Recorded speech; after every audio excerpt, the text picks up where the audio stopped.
All right, we are live on YouTube. I think. I hope. I hope everyone on YouTube can hear me. For those of you that are listening on YouTube, give me a yay or a nay on my audio. All right, we are live. And then, I don't know if George or Christian and you guys aren't mic'd up. If you are, I want to say a few words, that'd be great. That way we can test out the desktop audio, make sure that you guys are going to be heard on YouTube. If you don't have a microphone, that's fine. Yay on my audio, great. So what I ended up doing is I went ahead and went to the Zoom website, and I signed up for a monthly Zoom subscription, which I've had a Zoom subscription in the past. We used to actually do these monthly chats on Zoom when I started the channel, 6 years ago, because Zoom was the best product to do this kind of thing on at the time. Jitsi wasn't a thing yet, and then the early days of Jitsi were kind of flaky. Although I guess with recent updates to Jitsi, I do love the fact that they're adding the idea that you have to sign in and you can be a moderator, but for whatever reason, it does not work for me at all at my office. Probably has something to do with the network there. I was able to actually start a Jitsi chat just the other day on my home computer, so I assumed it would work doing this stream today. But for whatever reason, it just completely was crapping out on me. I couldn't get audio to work. I couldn't get anything to work.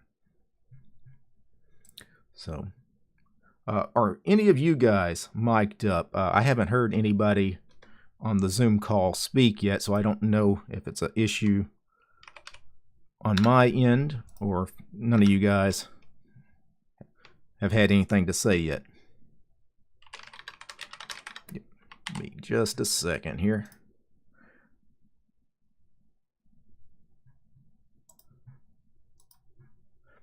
Send out an email or two. And then I'm going to have to fire up Pavu control.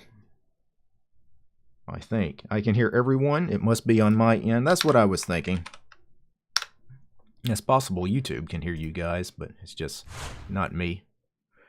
Zoom is recording me from my audio interface.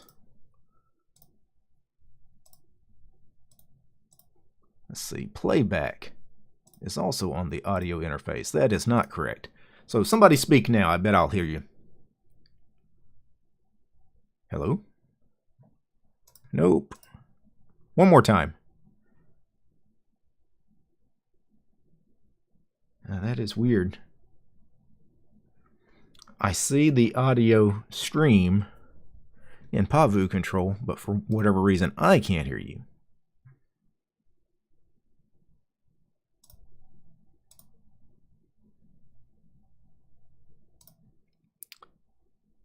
Oh.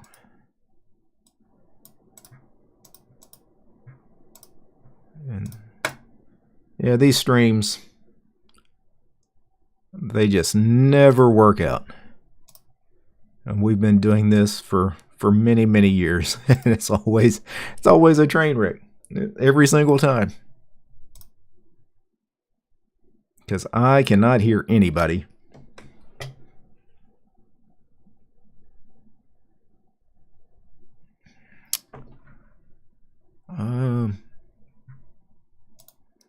Let me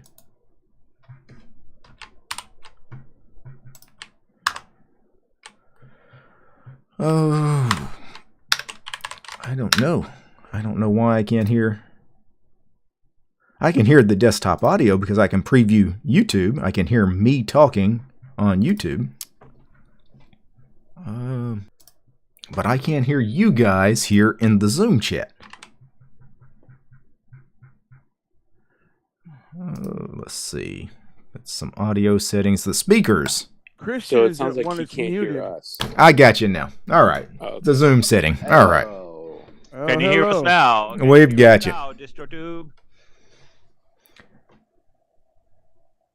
Yep. Okay. Yeah, I've got you guys. Yeah, but I got no video. It won't use my camera.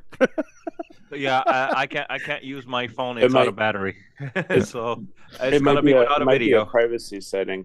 You might have to Yeah, enable. you usually start without video, yeah, because some people will join a call and not realize that they're butt naked until the cameras, automatically, So it usually starts without video just as a precaution. I've done that. Yeah. Been there, done that. Yeah, Big Bud. Okay. Who assigned you the role of Josh? Say his name twice more, and you might get him to show up. Yeah. Oh yeah. And guys, About that.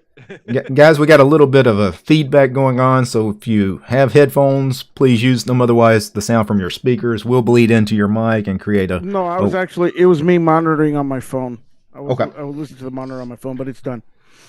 And now you should also Monitoring streaming. on your phone, Aleko. Oh, look at you! How'd you get video? Well, the good thing is we only started the stream about 40 minutes late, which is actually not a record for us. It's not even close. Well, as sad as that is. Yeah. Didn't we all start like at the time of end? Oh yeah, well one time we went at least an hour. I remember, like we lost half the time. We ended up going a little later, and we'll do that today. Since we started late, we'll probably go an extra half hour or whatever just to get a nice length. I'd like to keep them under 2 hours because it helps sometimes get us synced over to Odyssey. Although Odyssey has been kind of flaky on syncing large videos. Yeah, Odyssey is not something I care about. I have my channel sync up to Odyssey, but there's no comments and nobody cares about Odyssey. It's just a backup solution. Yeah, well, I have like 50, 60,000 subscribers on Odyssey, so I do have a community there. That's why. So I have to care a little bit. They want the videos, right? By the way, Alex, Yeah. your name in shortened in Lebanese is Aleko. Aleko? Oh, wow, Aleko. interesting. Yeah, Interesting. yeah. I was And, like, hey, Aleko is in the house. And people were asking. It's been at least an hour, like 10, 15 minutes before the stream was supposed to start. People were already asking questions. Yes, I do have the McDonald's, the cup of coffee. I don't know. People are so, like, they really want to know about this McDonald's coffee thing. McDonald's has good coffee. Yeah, and now I need a very hot cup of tea because I'm getting a cold, the start of a cold. And I guess it's because of the change of weather between Dubai and here, because I was recently, I traveled to Dubai recently. So the temperature there is around 50 degrees Celsius, and here it's like 20. So it's a change of temperature. It caused me to get a cold, and it's annoying. Yeah, it's annoying, but hey, I'll get through it. I would have a more problem the other way around. At the Dubai, I would have a problem with 50 degrees C. No. That would cook me alive. That will cook you alive. Yeah. Well, I was lucky to be at home all the time in the AC. But yeah, it's wow. Anyway, how you been, guys? I missed you. Man, I've been good. For those of you that were having problems with your camera, make sure also you don't have another program trying to access your camera. I know me and Alex were trying Jitsi earlier, so that may be you still have Jitsi running that's somewhere. exactly what I'm getting ready to do right now. Yeah, you got to close that. Me, I won't be having a camera because my I phone can is see out a of battery. black screen. I can see a black screen. Yeah, that black screen usually means camera. it's trying to access your camera, but something else is already grabbing it. Yeah, me, it's my phone. It's my phone. The battery's dead, so I can't use it. And I look like shit, so it's working towards my in my favor. It's just not doing it right now. Let me see if I can figure this out. I was watching Breaking Bad, but Sometimes Bad, if you log out and log back in, it'll catch it. Yeah, that's what I'm gonna do. Yeah. Did any of you guys watch Breaking Bad? No. Yeah. It's so bad. I keep forwarding the episodes, skipping to get to the interesting parts because it's claustrophobically bad. I guess that's why they call it Breaking Bad. Huh. But yeah, I just got it when I was in Dubai. I was like, everybody watched it. Might as well watch it myself. But I enjoyed That- Lucifer. I finished Lucifer and Peaky Blinders in Dubai. Nice. Haven't seen I those. never watch a TV show that everybody watched. To me, that's a sign of something is probably wrong with it. I And agree- Game of I agree with- Thrones was exactly the same problem. It just isn't Yeah. interesting to me. I agree 100% for once with Big Pod. It's hit or miss. Some shows that everybody says are good are actually legitimately good. Like they've got good writing, good acting. But occasionally everybody will tell you this thing's amazing and you'll watch it and it's basically You guys got me now? cheesy Yeah. writing, cheesy acting. One of the ones that I know people love because people talk about it all the time is an old show that came on HBO, The Wire. Everybody talked about how amazing The Wire was. Oh I yeah. could never get into Cops that. and it's I mean I watched the whole thing and it's okay, but I still don't understand people's fascination with it. Like it was an okay series. I watched it. It was enjoyable, but if you it want wasn't some- anything special. Something that was recommended to me that actually was funny and interesting was Miss Davis. No, I haven't seen that. Never It's seen that one about either. it's about a nun fighting against AI. Oh, okay. Oh. It's I think it's on Peacock or NBC. Well, I'll tell you the show that I've Actually, been. the first season's pretty good. That's cool. I'll tell you a show that I've been binge watching like crazy. I just found out about it, and it ended after 6 seasons. Just ended. Is Peaky Blinders. Yeah, that's the one I finished. That's the one I finished in Dubai. That show's freaking amazing. Oh, I've never dude. binge watched anything like that. Dude, but the final episode was so cut and dry. It's like, okay, what the fuck is he doing? What the fuck just Oh. happened? Whoa, watch the language. It's a family Wow. friendly stream. Okay. What's wrong with you, Steve? What the Dang. bleep happened? What the bleep just happened in the last episode? Save the F bombs for your own streams.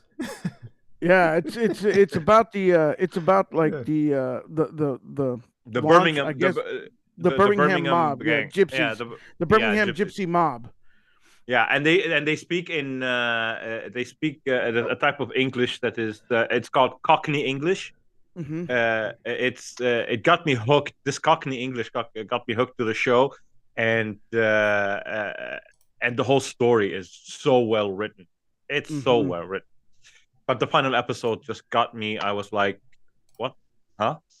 Okay, okay." He got a second chance at life. So Mm-hmm. he got back to doing what he started doing in the beginning of the series. So it's a circle. It's a vicious circle. So what? Okay. And his daughter in his dreams came to him and told him, "No, you're not dead. You're not dying. Go back to doing whatever you've been doing." Well, thanks for the spoilers. I was Steve. about to say, we all said we didn't see it, and Steve's telling us all Just about spoils it. I thought you finished it. You said you finished it, Alex. Well, yeah, but they didn't. Oh, okay. Sorry. I guess my cold is getting to my head. Sorry, guys. That's all right. But it's an amazing show. It's worth watching. But you know what got me into watching Lucifer? YouTube Shorts. There's so many YouTube Shorts with Lucifer. It got me hooked, and it was a great TV show. I'm not gonna spoil it. I'm just gonna say I have YouTube not recommend me shorts, so yeah. Well, I What? do it. so On, that's I never Are seen. you them. saying I you do it don't on get purpose. all those shorts that my guy makes for me, so that keeps my channel No, alive? like on the your homepage for YouTube, it has Yeah. shorts under its own section. I just Yeah. don't recommend. No, No, I don't want to see any of it. Don't show me this. I disable it on the desktop, but on the phone because that's all I got to watch on the phone in bed. I don't think so- you can disable it on the phone, can you? No, I haven't Yes, been you able to. can. You can. You just set the recommended shorts. You set to ignore all the ones that it shows you on the homepage. Once you say ignore enough times, it will no longer recommend shorts. yeah. Well, so it's not a one-time thing. Mm. Yeah. Well, anyway, it's because in bed I have nothing to watch, so I go to the shorts and I keep scrolling, and I keep getting a lot of Lucifer. So I was like, I'll watch the show, and I enjoyed every episode of the show. The final episode was amazing. It finished the way shows should finish, unlike Star Trek Voyager, which I finished yesterday. I never finished Voyager before. Star Trek Voyager, the final episode, was horrible. Well, really horrible. What? Let's go home. Okay. Yeah, it felt like it was extremely rushed. I think they realized nobody's watching the series anymore. Let's just end it right now. No, they didn't, because well, reality is that series was probably recorded for about a year. But that's dude, how streaming media nowadays does. Yeah, but everybody preferred Deep Space Nine. yeah, I do. Yeah. Because weren't they on? They were on at the same time, weren't they? Or they Yeah. started? Yeah, I think the series started at the same time. They didn't have the same number of seasons, though, did they? Yeah, they did. They did. Okay. Yeah, 7 I seasons. think Voyager started the year after Deep Okay. Space Nine. Deep Space Nine 95, the Voyager 96. But I was like, I need to get to the last episode. I need to get to the last episode. I get to the last episode. Oh, okay. Yeah. Somebody Well, asked in the chat, have we watched Person of Interest? I Yeah, think I've I watched watched it. one Yes. episode. Yeah. Yeah, it was on TV for a number of years. It had a bunch of seasons. Yeah. The next And then- Person of Interest, Yes, the Tails, we're best using TV show Zoom. there is. the next TV show I'm gonna be watching is the second season of Foundation. It was supposed to be based on the Foundation by Isaac Asimov, but Apple twisted it and made something completely different. But we watched the first season. Might as well watch the second season. Well, let's get into some Linux chat Okay. because we've got a lot going on in let's Linux start- here in the let's- last month. Let's start with this. What the bleep is going on with DTOS? There hasn't been an update in a while. That's Update the- of the ISO or the packages. ISO. Oh well, That's yeah, the because I'm not going to update the ISO every single day. No, I know. No. But, It's not even a month old. The last ISO I put out. Yeah. So. Yeah, but I'm used Why- to. I'm used The first week, I built a bunch of different ISOs because I had a lot of critical bugs that had to be fixed. And there's still some minor bugs, but I'm going to wait another week or so before I build. Wait about every month. I'm not building But- ISO every day. I mean, but I'm No, gonna that's say- insane. I'm gonna say this. DT, Mhm. congrats on a job well done. This DTOS is. I'm constantly finding myself booting it in the VM and playing around with it. I still got a ton of stuff that I got to work out on I'm it, but I actually- appreciate it. I'm Yeah. actually switching to it as my daily. I've got a long list of things. What it was is I spent so much time that week of building all those ISOs every day, like 10, 12 hours every day for like 7, 8 days straight. And I got burnt out on it. Finally got the ISO where I thought it was in a working state. I'm going to leave it for a while. And I'll probably start back on fixing some of the bugs next week. Welcome to the Distro Maintainers Club, buddy. Yeah. Welcome. Yeah, I'm just not going to work on it every day. That doesn't I interest don't me. have those problems. As far as the packages being updated, I mean, you should be getting, updated Updates, packages. Yeah. Yeah, well, Arch updates and another. Matter of fact, I just updated pretty much all the packages in yeah, the but DTOS repo yesterday or the day before because there were some things that needed updates. I think Another Brave had an interesting- update. Another interesting piece of news: Mhm. LTS is now back to 2-year cycle. No more 6 Yeah. years. I Yeah. talked about that on my podcast yesterday. Yeah, that was one of Really? the things I had written down here is Yeah, the LTS kernels are, instead of keeping 6 of them going, they're going to cut it in half and only have 3 of them going because they were keeping LTSs going all the way back to 4.14. 4.14, yep. And who has a server that's still using Linux 4.14? Like, let's be real. And that's why the kernel team's like, why are we maintaining such an ancient kernel? Let's drop. Nobody uses them. Yeah, that's what they were Yeah. saying. That's exactly what Yeah. they cited as their main reason. Instead of going back 6 LTSs, they're only going to go back to 3 LTSs now because, once you get to a certain age, anybody that's still running that should have already updated. like for Not me, necessarily, but yeah. for me, for example, I'm running the LTS kernel right now on one of my machines because it has a legacy Nvidia GPU, and TKG hasn't updated their drivers yet to work on the 6.5 kernel. So I am forced to use the LTS kernel to boot the system. and that's another story I wanted to briefly talk about. Your Nvidia GPU drivers. The maintainer of the Nouveau driver resigned. Yeah. And that's a bit of an issue because that's gonna cause it to stale for a while. Right, because it's not like Nouveau was a great product anyway, but the guy that was doing most of the heavy lifting now is gone. He doesn't want to work on it. Actually, there is a bit of a movement in Nouveau that makes it a lot better now. Yeah, the fact that they have a tool to unlock the GPU BIOS, whatever thingy-majiggy. Now it actually uses the GPU in the Turing, and later it uses the GPU parts for GPU firmware as a part of the driver in a way that normal Nvidia doesn't. Okay, but the main guy who did better. Yeah, but the main guy who does the work is gone. Now they have to remanage the whole thing. It's gonna take longer, and things will no longer work the same as they were working. I heard that it's all taken care of already. Well, we heard the same thing about ZFS. Well, really, Nvidia should just open source all of their crap, and then Nvidia themselves could manage the thing instead of. Yeah, this is a dream. This is a dream. This is a dream. I mean, they're too focused on AI chips now more than anything. So. Yeah. Alex, drop the blur, please. Oh, I didn't realize it was still on. I was just playing. Should I put on my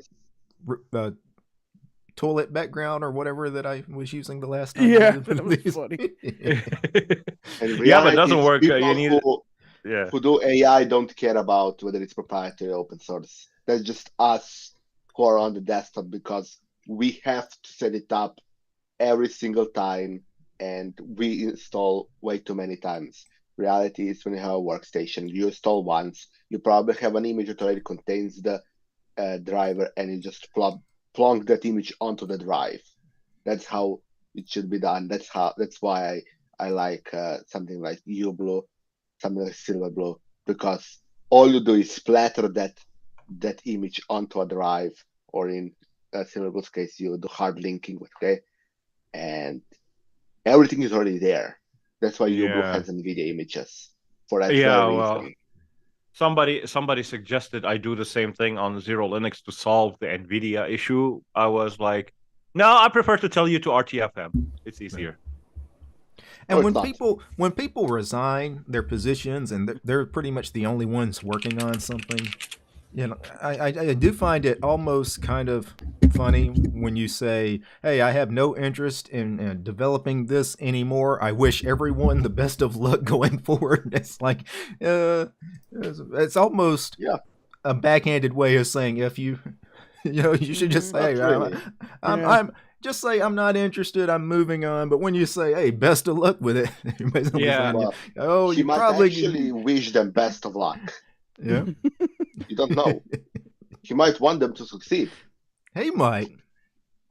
Yeah, and somebody on my Discord just said it's good that Arch waits for GNOME 45 a month to implement GNOME 45 because extensions have more time to get updated. Well, I was actually going to mention this because we've got the upcoming releases of Ubuntu and Fedora coming in just a couple of weeks. Well, Fedora, they usually don't release on time, but probably sometime in the next month, both the new Ubuntu and the new Fedora will be out, both of them with GNOME 35. Ubuntu's already shipped a beta with GNOME 35. So why is Arch not doing what Ubuntu and Fedora, which are not rolling releases, why are they shipping stuff older than those distributions? This is one of the problems I have with Arch these days, is stuff that is in their core repository sometimes are months or even over a year out of date in some cases. Yes. I don't get that. And I don't understand that either because sometimes like the kernel 6.5 got released. They only released it 3-4 weeks after it was initially released. I'm like, Yep. Isn't Arch supposed to be the one who Bleeding ships edge. everything? Yeah. Yeah. Aren't they supposed to be shipping everything? They're supposed to be bleeding edge, and they're acting more like Manjaro. Yeah, for some And reason. I've had that happen a couple of times. There's You know, no a lot of other times height. when I do my first looks of distros, you know, distro reviews, if you will, you know, a lot of times I'll check what kernel version they're on, and I'll compare it to my Arch machine. Because I'm always on the latest kernel, right? But there have been a couple of times I have installed some stable release distros and do a uname, and it's like, oh, that kernel is actually ahead of the one I'm on Arco Linux. How did that happen? Yeah. And, Yeah, that's strange. And in the case of GNOME, I understand it because especially now that they're breaking all extensions, they're moving to some weird new Java-based system. So the extensions needs to be updated. So far,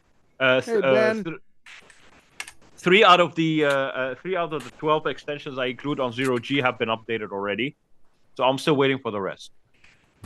So yeah, it's cool. It's cool for it to take a while. Most of the recent success I had has been I went back to Fedora, but I enabled Flatpaks and will enable snaps and RPM Fusion. So I really can almost get everything I want. So well, what Yeah, did you it's say? a lot- Did you say snaps? He said for the snaps. for the Are you occasional triggered now, Steve? Well, for the if you were occasion if you were on Matt's podcast, you would have been kicked out. well it has limited use, but I prefer my preference is app images first, Flatpak second, and then the repositories third, and then I just snaps use all on three. below. I just use with whatever you, I except need to get switch, the. app images and Flatpaks, and I'm in the same boat as you are. You know, I just use Flatpaks. As whenever far as possible. the snaps, I know probably most people are not beta testing the latest Ubuntu, but snaps have gotten a lot better as far as, you know, a lot of the people that were complaining about speed issues, you really don't have that now. Yeah, I was testing out a little bit the Ubuntu core distribution that they were doing, which was an all snap based distribution, and you really didn't notice any speed issues with that. They're really improving the performance of snaps these days to, you know, if you still have problems with snaps because you didn't like them, you know, 3, 4, 5 years ago, these days it doesn't seem to be much of an issue. Well, yeah, but the availability of snaps also, it's not very extensive. It's still not. It doesn't. You cannot find everything you used to use as Flatpaks as snaps. But well, I don't know about that. I mean, Ubuntu, like I said, is basing an entire distribution basically off of snaps. Yeah. So there's plenty of snaps. Like there's a lot of snaps. there are a lot of snaps, but I'm saying that not everything is there. Well, no, you're never going to package everything. Nothing's ever going to be there in any distribution. You're always going to miss something. We don't have everything in the AUR. And That's community driven. Like anybody can put some. Yeah, I like mean, that's for part example, of the reason why. Yeah, that's part of the reason why I've moved around. But I mean, I've mostly spent time between Ubuntu Budgie, Fedora, and now Fedora Budgie, and OpenSUSE. So that's really the most of my use the last 10 years. Yeah, has been in that circle. A valid example would be that on FlatHub, the GNOME 45 is already pushed on there. Like I can find the new Loop image viewer on FlatHub, and it uses the GNOME 45 libraries, but you cannot find those on the Arch repositories yet. They're still surprise coming soon. At the end of the day, developers are going to package their software in whatever format that they want to pack. You know, that's why I don't mind using Flatpak snaps and app images, because a lot of times package maintainers will only pick one package format, whatever they want to ship it at. I've got no problem as long as it works. That's why I don't mind running Kdenlive as an app image, for example, or OBS as a Flatpak, or Firefox as a snap, because that's what they've chosen to package those programs as. And what am I going to open an issue and say, no, you should quit packaging it in this format and package it as another form? No, I'm just going to use whatever they ship. You know, I mean, if you ask nicely and say, and this is why, they might consider it. They might, but a lot of them don't want extra work. Like the one they've already are packaging as. You can ask, but don't be pushy about it, because at the end of the day, again, you're asking people to take on more work, and don't be surprised if they tell you, no, not going to do it. That are probably getting zero pay for anyhow. Right, of course. Oh, dude. Another thing, Baldur's Gate 3 on Linux. What? Yeah. What? I changed the subject. Okay. So, we noticed. yeah, I just wanted to Jesus, Steve, put down the bottle of freaking Dayquil, bro. I'm just okay. I don't want to talk There's about it. Joshy boy. That's why he's not on camera. He's got a bottle of something, but it ain't. Oh my god! Who said his name secretly 3 times? I didn't. He just randomly. Oh crap! I got Starfield to work on Linux, so that's not hard though. No. Yeah, well, I got the Baldur's Gate 3 GOG version to install and run on Linux, and it's running at 60 plus FPS on ultra setting on a 1080 GPU that is aged as AF. Yeah, but the 1080 is a good. As heck, yeah. It's still That's a good old. GPU though. Yeah. Yeah, but it's a beautiful game, but it took me 3 hours to install because 108 gigs for the main install and 20 gigs for the updates. Oh, There's God. 12 patches. I mean, this is the Linux community. We run laptops that still run on old Intel Celery processors and things like that. When you're talking about a 1080, it's like, hey, that's new equipment to us. That just came out. Celery processor. Now, The Celery processor. You don't know about that one? okay, you want to talk old? We're now into fruits and vegetables. I call it the celery Hey, processor you because wanna it runs talk like it's made out of celery. Hey, Terrible, Ben. terrible product.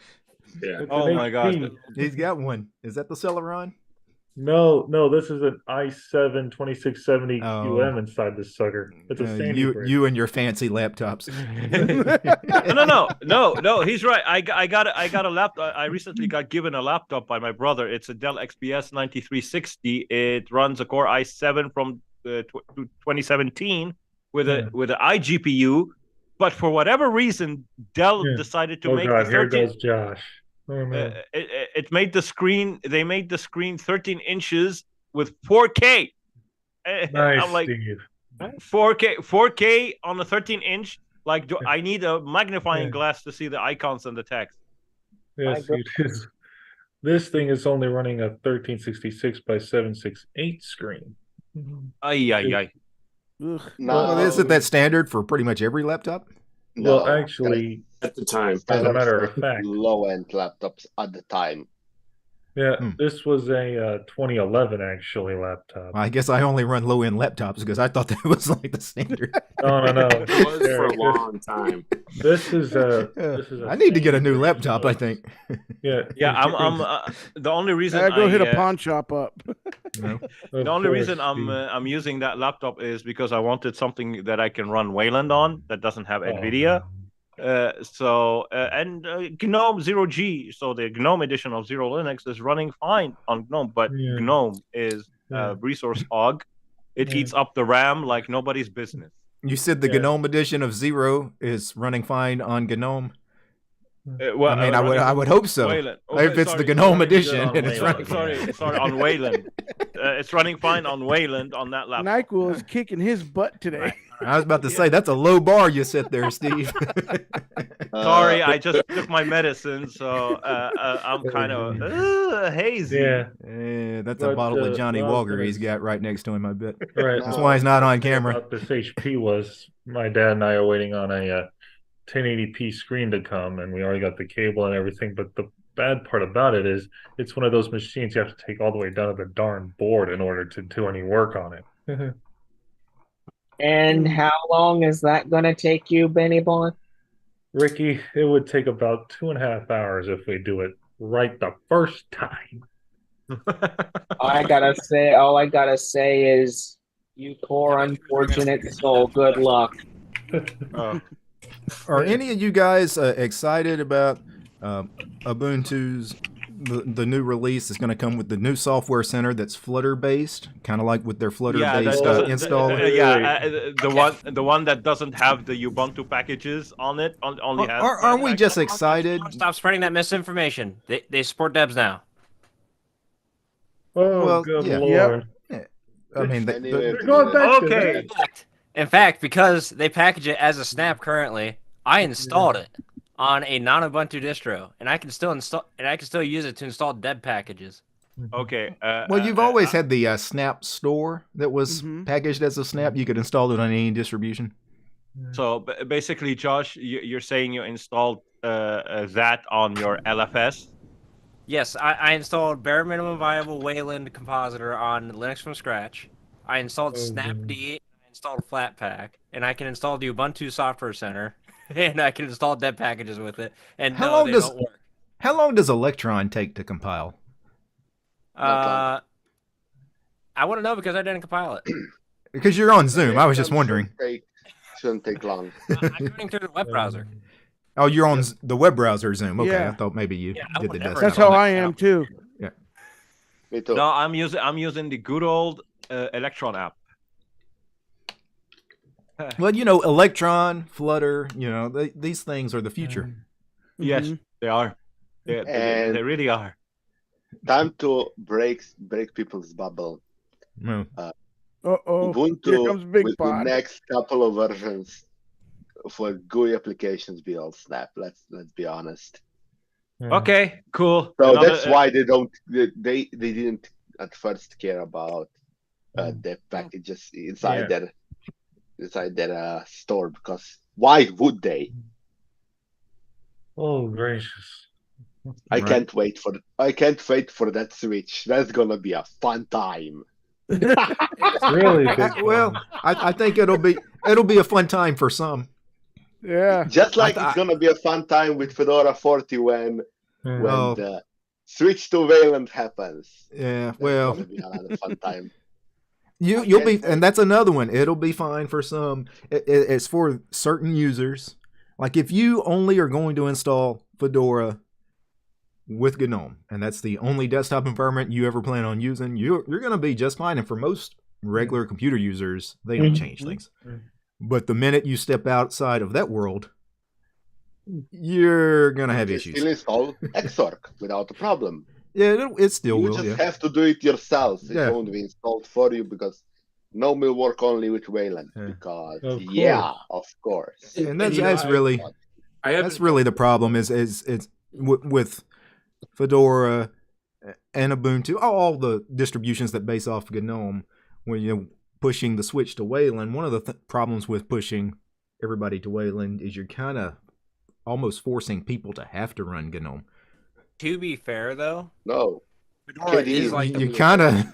I know KDE Plasma kind of works on Wayland, but it's not. It is not as well supported as GNOME right now. If we want the distro, we should expect to be able to make changes like this because that is literally their tagline. Yeah. If you want something adventurous, Enlightenment is experimental with Wayland right now. Wow. Now you know what? I could get behind that. If Enlightenment had good Wayland support, I might run Enlightenment. It technically is experimental. I haven't played too much with it, but it makes sense why Enlightenment would do that because they were always experimental from the beginning. Yeah, I mean, I love running it. I just need to remember the shortcuts and customize them better. Enlightenment. I think they're basing the compositor off of WL roots, so it's already an established library that works fairly well. Right. So you just basing off of work that's already been done. That makes sense. Yeah. Another project that I'm actually looking at is NWG Shell, which is basically just like NWG Shell. Which is a project that basically layers a whole shell-like session on top of Sway or Hyperland, although I think they're mostly basing for Hyperland now. Hyperland, it's for Hyperland. It's pretty awesome. Which I find kind of interesting. Because NWG Shell is all written in GTK. Hyperland, all the utilities for Hyperland are currently written in Qt because that's what the Hyperland developer says he prefers. Mm-hmm. Yeah, I looked Yeah. at it too, and it was pretty amazing. It's like a complete environment that you just layer right over it. Yeah. It's like the guy answered my whole prayer. I wanted a desktop environment on top of Hyperland, so he did it. I was like, "Why did you tell me you existed ages ago?" Yeah, that said, don't try installing it through the Portage repositories. You're better off just downloading the sources yourself and compiling them yourself right now, because the e-builds are kind of just built wrong. On speaking of Gen 2, but I'm on Arch, so I get it from the AUR. Yeah, I think you're about one of the few only people that has that problem there, Josh. Yeah. I don't plan on installing anything from Portage anytime soon. I don't even have Portage on my system right now. I'm using Linux from scratch to talk to you right now. Josh has a problem that isn't anymore a problem.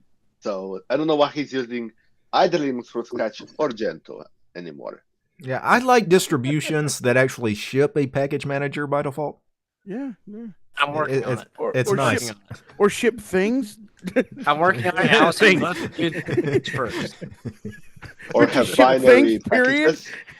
Well, Linux from scratch does ship something. It ships a manual for you to read. Yeah, there you go. It doesn't ship a manual. It's literally the RTFM of Linux. They should rename the distribution RTFM. That's actually not a bad name. Yeah. Well, at the same time, they're not really supposed to be a distro. It's not a distro. They put it out up front. This is not a distro. This is an educational thing. This is for you to read this instruction manual and learn. But at the end of the day, they don't expect you to get it installed and then try to live in it. That's insane, Josh. That is very true. Josh. I mostly just did this as an experiment, but I'm going to be reconfiguring the whole system here shortly because I'm delving into the world of package managers because every package manager in the world just frustrates me except for one. So you're trying to install apt on Linux from scratch? No, actually. That's what I thought he was saying there. There is only one good package manager. RPM OS 3. No. I thought he was going to go with Pac-Man to throw us off. Yeah, exactly. No. Special with Pac-Man. Pac-Man is a half of a package manager. Of course it's not good. It's badly written, right? It's what you said last time. It's badly written. It's badly written and it's not even finished. That's how bad it is. Wow. Shots fired. We all know deep down the best package manager is Emerge. It's Gentoo's because it can do both binary and source based. No, you're wrong on that. The best package manager is autoconfig. Nix? What? No, autoconfig. Do you not know what autoconfig is? Oh. Yeah, no. Never heard of it. Have you never ran sudo make install before? That's where he was going. He's talking about building from. Yeah, but that's more like a build system than a package manager. That's not a package manager. That's you running a command. The make command is not a package manager. What do you mean it's not a package manager? All you have to do is just set make file because with the make file you can declare for installation and removal. So how is that not a package manager? You can declare for anything, mate. You can declare for anything. It's not that you're actually doing package management. You're just saying this. Yeah, because it's not actually managing it doesn't manage the packages for you. You can find packages in CMake as well. Making the packages is not the same thing as managing the packages. Yes. I think it's fine. It'll work. No, it won't. You know what? You could probably write your own scripts. You could probably build your own package manager as a project. I wrote my own package manager. Like you could do that. That is actually what I was looking for. You did, Big Pod? What is it? What did you use? C#. Yes. I already I wrote everything from server side to client side. Everything. Well, there is a package. Is it like that graph theory? If you'd have written it in JavaScript, that'd have been great just for the meme aspect of it. No. Yeah, but speaking of memes, there's a memefiable package manager. It's called the Uwu package manager. Oh my The what? Oh my goodness! Don't remind me of Amago. Bring that up. Oh my Why does he always have to go woo? What is that? There is an uwu-fied package. Oh my goodness, there is, and of course it is for freaking JavaScript. Well, of course. No. It supports the AUR. It supports apt. It supports RPM. It supports everything, but it's UEFIed. So everything all the messages you're gonna get, all the output is UEFIed. I cannot stand the internet. The chat is saying that Winget is the best package manager. Did you know that in fact there is a Winget repository for Linux packages, so you can use Winget on your Linux system? Yes. Yeah, Winget and then install. I haven't looked, but it wouldn't surprise me if it was in the AUR. I thought it was like literally, it wouldn't surprise me. All Winget is just a fancy PowerShell script, and you can install PowerShell on Linux. It's basically just a translation layer that sits on top of Bash. Matter of fact, we're talking about package managers. There's several package managers that are not Pacman that are in the AUR. I know apt was there for a long time. The Void package manager XBPS was also apt, RPM, XBPS, DNF is in there. I think Zipper is. Now, to be fair, all of those packages have a warning saying "Don't do this," but they're there. Yep. Yes. AUR.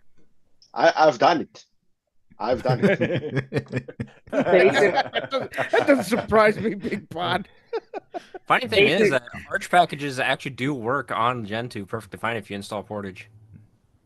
You know, a lot of things in the AUR are essentially the Debian packages. They just unpack them, to take them out of the Debian archive package format, and they just put everything in the right place on your Arch file system.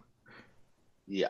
That's all they're doing. There's even people that are just packaging flat packs and app images in the AUR, as weird as that is. Oh yeah, they source from. They just grab the app image. Yeah, and they package it up. They package it up as an Arch package. App image, and then just put all the things in the appropriate place. Yeah, that's all they do. They just. And that's annoying. And that's annoying because when you install the app, if you have app image manager, that thing, if you launch the app, it's gonna always pop up asking you to do you want me to move the file into its correct location and launch? I'm like, no, it's already there. It's supposed to be there already. I installed it via an Arch package. No, you didn't. Yes, I did. No, you didn't. And you keep fighting the two things. I'm like, why do people put app images on the AUR? Why? Because you don't want the containerization. Because people just want the package, and it's an easy way to grab the source code. The source code's already contained. It's just laziness. My favorite. It's just copy paste of it. That's pretty much it. Okay, my favorite AUR packages is, I think, the Deezer application in the AUR. No. What it does. Don't bring that up. Don't bring that up. I'm gonna shoot you. Hold on. It pulls in Windows an executable file. A Windows executable file. EXE is just a glorified zip file. Repackages the Electron package with it, and then it compiles from source, which takes a minute, and then it just installs it. It's great. Yeah, and when you run it, it's actually launching the executable file via Wine. No, it's not using Wine.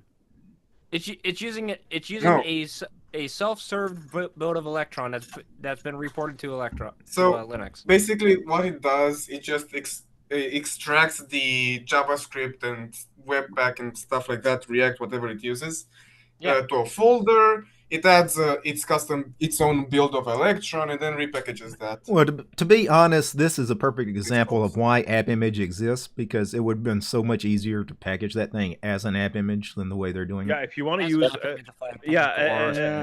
a valid example is Deezer. If you want to use Deezer, just get the app image. Don't get it as anything else. Just use the website. And if you got something that has to run in Wine, with an app image, can't you just containerize everything, Wine, and all the dependencies, and just have it all in one app image? Yeah, that's what I'm saying. The best. Josh actually made a really great point. Just run the website. It's you're sure that it's not running malware on your system. Like, for example, if you create an app, it scans all your processes on your computer. Like, or you convert it to a web app using web app manager. Just convert it to a web app and call it a day. Yeah, just web app all the things. Yeah. One thing I wanted to chew up your RAM. I got another story I came across yesterday that I wanted to talk about, because one of the GNOME developers basically announced that he could create a new terminal that was twice as fast as the fastest terminals that he knew about, which he said Alacrity was the fastest one he could test. And he could build a terminal twice as fast, but he really didn't want to do it because he said building terminals is easy. So I don't know why he told people he could do it, but he didn't want to do it. And then he basically said he doesn't care about building a fast terminal, which we already know as a GNOME developer, you probably don't care about building a fast terminal because the two terminals you've got are slow as hell. The old GNOME terminal, which wasn't horrible, and then this new console thing that they're shipping, which is absolutely horrible. You said it right. That console thing, because it's a thing. It is so bad. It is, Big Pod jokingly said Pac-Man is not finished. This console thing is definitely not finished. That's not a joke. Console's an interesting case because it's not really a terminal intended for the desktop use. It was initially packaged as King's Cross for Fosh. And then the GNOME team picked it up and rebranded it to console. But it's basically a terminal for your phone. That's what it's supposed to be. That makes sense. That's why it's missing so many things. Yeah, I just thought it was weird that this GNOME dev said he could do this. He basically said it would only require him doing like 20 lines of code or something. It was really weird. He's like, "Oh, this would be so easy. I'm not going to do it because I really he was just wanting some attention." It was just a really weird post. I mean, and people wonder why the community sometimes has a problem with the GNOME devs and their attitude toward things. Because when you say you could build a really cool terminal, and right now the GNOME desktop environment does not have a good terminal at all. It is good. I think I'm going to debate that topic because the GNOME terminal does not crash. That means that's a good terminal. It doesn't matter if it's fast. If it doesn't crash, it's still going to finish whatever. We're really setting the bar low again. All right, it doesn't crash. That's our new. It's Linux, GT. Come on, that should be like your number one worry if it doesn't crash. I mean, I've noticed that GNOME has been moving more and more towards responsiveness, as in you can change the window size and it works everywhere. I mean, I think they're doing that because I think they're starting to work on Linux and mobile. Like, how was their desktop environment called on mobile? What was it called? Fosh. No idea. No, I don't know. Yeah. No mobile. I think that's, no mobile. No mobile. Yeah. So I think I've seen this in KDE as well. With, KDE mobile. Yeah, KDE Mobile. So far, they have around 6 or 7 applications ported to mobile, but the rest of it's just shrunken down desktop applications. Yep. Yes. Let's be clear about the GNOME terminal. How many people actually do care about the speed of the terminal emulator? Not me. Actually, Yeah, do a care. lot of people I would assume I do that so much. I would assume that all of the GNOME devs would care. And then there's a lot of them, so I would assume they would care. When does the speed of your terminal actually matter? I use that as It does matter. It does matter if you're printing out large amounts of output. The reality is you won't get much speed up out of it on the long run. I use ZSH. My console, my KDE console with a K, sometimes takes a while to render. I don't give a damn. I don't care as long as it works. Who cares? Yeah, you'll notice a real speed difference in terminals if you run a command that's got like 1 million lines of output. You'll notice a real speed difference between. Like if you run something like that in Xterm, it is slow. Have you tried to copy an entire hard disk on a TTY, on a Linux TTY? It's so slow. If you want to see what's going on, because if you don't use -v, you're just not gonna know if it's hung or it's crashed. If I'm cloning a drive, I don't care about the speed. I care that it works. Yeah, because when I clone the drive, it's because I actually need to clone the drive. Fun fact: speed of terminal emulator doesn't actually matter unless you're outputting to the screen. So you're talking about verbose mode. So you're talking about verbose. Yeah, unless you're doing verbose, your terminal emulator is slowing down your system. Or you are using all my ZSH. Yeah, I'm using all my ZSH. I'm using power level 10K. I'm using the whole shebang, and plus I enabled like 30 or 40 plugins from ZSH, and my terminal. Like when I run NeoFetch, it takes a second to render the NeoFetch. I don't mind it. I don't mind it. I'm like, so slow. You're running like 1,000 things on top of it. yeah, well, I don't mind it. I don't care. I'm like, and depending on what you have NeoFetch outputting, if it's especially when you ask it to output the IP. If you output the IP, some of those commands take a long time. Mm-hmm.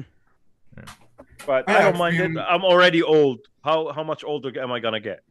Sorry, Alex. No, I've been meaning to ask you guys. On idle, just like with the desktop environment with nothing open, how much RAM does your computer use? I don't check, so I don't know. Mine probably uses a gig or more, but I have a lot of stuff running. On I a fresh check how much RAM my system is. And that's on a cold boot because I automatically start Emacs, which is going to take 300 megs of RAM to run in the boot. On cold boot on my system, I'm using 6 gigs. 6 gigs. Cold boot on my system probably. I got 32, so I'm okay. Minimum. Yeah. I hover around mine the is 1 or 2 range. I think I have 600 megabytes on Artix. Well, I have booted distributions all my stuff that were under 200 megabytes of RAM usage, but that's typically like a very bare bones system with no background daemons running at all and running something like OpenBox. No, the reason I use 6 gigs is because I have so many things run in the background. I tell my browser to auto start. I tell Free Download Manager to auto start. Ferdium to auto start. Dolphin to auto start. I like to get back to my computer the way I left it, basically. The problem with trying to, I was going to say the problem with going real minimal and getting your window manager to start using 200 megabytes of RAM or 150 megabytes of RAM. You can do that with some of the really lightweight ones. Like I know OpenBox does that. JWM is really, really light. Oh, yeah. But here's the thing. You have to strip out all the background services, have nothing running in the background to get that number down that low. And you're not going to run a computer like that as a normal desktop. You're going to have to eventually add some of those background services that you stripped out to get that number down that low. So a lot of the people that brag about how little RAM they use on their desktop, it's not a real number. I remember one guy. Since we're talking about RAM usage here, this laptop here, which is my dedicated Emacs machine, so it boots full screen Emacs. It's your Emacs server. Yeah, that is my. That's the D&D book. It is currently using 286 megabytes of RAM. Yeah. Damn. Because I remember. It doesn't have a desktop environment. It's just booting Emacs. Well, if it just boots into Emacs, that would make sense. I remember one guy telling me his Gen 2 system, because he compiles everything and he sets everything exactly for him, boots up with less than 150 megs of RAM. Oh yeah, and you can do that. How you can do that? And he said, I don't boot into a desktop environment. I boot that when I need to. Yeah, same. I just use StartX. My system probably boots into 20 plus gigabyte of RAM. Out of the box. And depending on the kernel, what you compiled the kernel to do, you can really strip it down. You can get it to 150 megs. When I play with NixOS, I run the entire root file system out of a tempfs stack.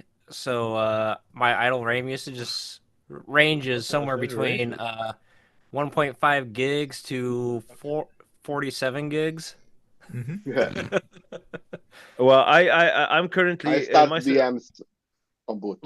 Okay. My system is currently using 18 gigabytes of RAM. Why? Because I'm currently extracting Cyberpunk 2077 B2.0.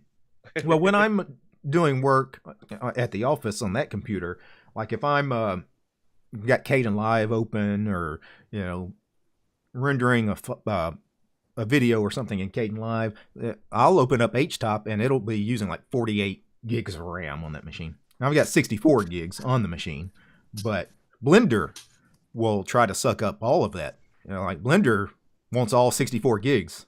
Well, Blender is kind of like After Effects on Windows. After Effects, my friend has 128 gigs of RAM. Whenever he's working on multiple effects, it will eat up all 128, and he will always get the out of memory message. Yeah, thankfully I haven't. Animations and stuff like that are RAM hot because so much data gets stored. And the problem with and the problem with After Effects that with Adobe as a whole that Kdenlive fixes is the fact that those applications are not multi-processor. When you're doing a render, they will use only 2 or 3 of your multiple core system. Whereas Blender or Kdenlive, they're going to use every core, every thread you have on your system. It's supposed to. But you shouldn't be using CPU to render anyway. The thing is that it supports the GPU, so the render supports GPU. If you got a 12-core processor, you want it using all 12 cores. Yeah, I'm not saying to render. No, I don't. I really don't, because it would still be far slower than my GPU that is also in the same system. And playback is on GPU, rendering is on GPU. So you shouldn't care about CPU usage because you shouldn't be using it. It should be as minimal as possible. No, I'm saying when you're working on the timeline, it uses the CPU and not the GPU. No. Yes. That's how After Effects works. After Effects is different than Premiere Pro. Let's be clear. It's always going to use some CPU. You can't eliminate it. Not CPU, but as little as possible because rendering happens on GPU. After Effects, it's a bit different. After Effects, you have to enable it in the settings. You have to enable it in the settings, or for example, on the Nvidia control panel on Windows, not on Linux. The CPU will matter because. Don't try to open up Kdenlive on a Celeron processor. Of course. That's something like that. That would certain things will have to be CPU because actually, go through it.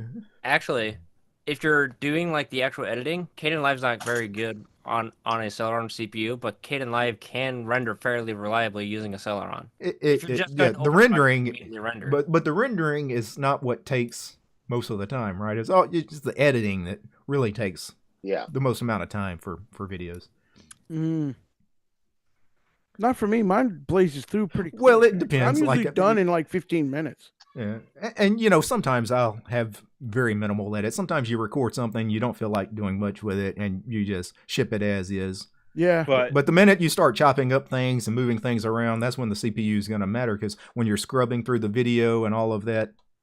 Yeah, when Kdenlive finally announced an update that allows it to be hardware accelerated, for the UI to be hardware accelerated, I was like, it's about time. Have you guys noticed that the latest update of Kdenlive and Arch kind of broke the audio with it? Yeah. Okay. I was just making sure everybody knew that. I use the flatpak version, so so far no issues with the flatpak version. And I complain every time we get a new version of Kdenlive that something new breaks, and the old things that were broken are fixed. That's great, but then they break something. It's never perfect. There's always something. Linux Live, baby. You go to Linux Live/download. They do ship an official app image that you can use. They do. I've got the app image. Mm-hmm. And Alex, that's why keep on Linuxing. Keep on Linuxing, baby. I keep old app images of Kdenlive. I've got like 3 or 4 of the last few versions of Kdenlive app imaged. Just for that reason, is sometimes you have to go back to a previous version. Yeah. Kdenlive is actually one of those applications where I will actually pin the package version. That way it never updates. The problem with Arch is the libraries that it depends on, like MLT. Sometimes when those things update, it breaks Kdenlive. Well, that's why I don't use Arch. Fingers crossed. It God. keeps on working. It keeps on working because I'm using the Flatpak. So fingers crossed. Well, yeah, the containerized package formats should fix the problem. But unfortunately, here's not another everybody. Thing. Here's another thing. Containerized. Not everybody's going to run them. Is the problem? Here's a situation where containerized doesn't always work. Like OBS, there's an open issue that has been open for a month, I guess, or a few weeks now, about them still being based on a deprecated KDE library. It's like OBS is outdated. It needs a major update soon, or else it's going to stop working at some point because, well, the library is deprecated. Well, they're not going to remove the library anytime soon. There are a bunch of libraries available from FlatHub that haven't seen an update basically since before FlatHub was even came into existence. It's every single package repo is like that. Yeah, and it works. It's working fine. Every single package repo is like that. You've got old, outdated packages everywhere. It's not just a Flatpak problem or Arch problem. This is OBS still works, but it's a matter of time. If they don't update it, and this library gets deleted for whatever reason, it will stop working because it's deprecated. So come on, people, update. It's frustrating. I'm on Arch for a reason. I want the latest packages. Yeah. Oh, if I may say something, at some point this year, Zero, I'm planning to try out your distro in a review. You're gonna review it? Yes, I am. Oh, well, cool down, baby. Cool down. I have it. I don't have it scheduled on YouTube yet, but I'm gonna be reviewing it this holiday season as a Christmas present to you. Ricky, wow. Ricky. Thank you, Ricky. Make sure to review the KDE edition. Don't review the GNOME. Don't review the GNOME edition. He's already said the GNOME edition. Yeah. It runs GNOME just fine. It's going to be the KDE one. Do me a favor, cool. Ricky. Do me a favor. Oh no! Make sure that you put a negative comment somewhere in the review, because there's a certain guy here that has a YouTube channel where he does distro reviews and he never says anything negative about it. So you need to say something negative about Steve's distro. Hey. Okay. I'll say something negative. It's another useless damn distro. Okay, just like every other one. Very close to truth. Oh, I got shot 12 times in the heart. Yeah. That video I did I put out yesterday about Archbang. And Archbang, I mentioned on the video, it served a real purpose 12, 14 years ago when it first came out, because it was like the only way to install Arch without doing it the Arch way back then. But now So basically, I was like, it was the Arch install of yeah. back then. And on the video, I made the comment, but now Archbang probably really doesn't serve much of a purpose. And then people in the comments are like, so you're basically saying it's a useless distro. It's like, yeah, kinda. Okay, you want me to surprise y'all? I'm gonna surprise y'all. Zero Linux is a useless distro. It's useless for everybody else, but it's useful for me. There you go. Exactly. There you go. So what I'm gonna ask is why do I have to say something negative about distros when I find that I love Linux in any variety that it comes in? Exactly. Okay, you want me to say something negative about a distro? I'm gonna say it right now. This was just for you, Josh. You listening?